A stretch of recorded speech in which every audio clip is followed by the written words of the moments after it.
सर्वमङ्गलस्वरूपिणे देवी दुर्गाम्बिकायै मङ्गलम्।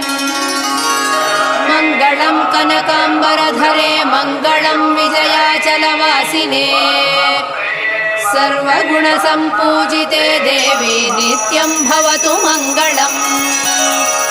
वरदाभयहस्ते भवानी निखिलेश्वरी बाला त्रिपुरसुन्दरी देवी नित्यं भवतु मङ्गलम्। शुभमङ्गलदायिनी शिवे सौभाग्यदायिने इन्द्रकीलाद्रिनिवासिने तुभ्यं देव्यस्तु मङ्गलम्। कृष्णातीरनिवासिने गौरी कोमलस्वरूपे कमनीयकरे देवी तुभ्यं देव्यस्तु मङ्गलम्। कृष्णातीरनिवासिने गौरी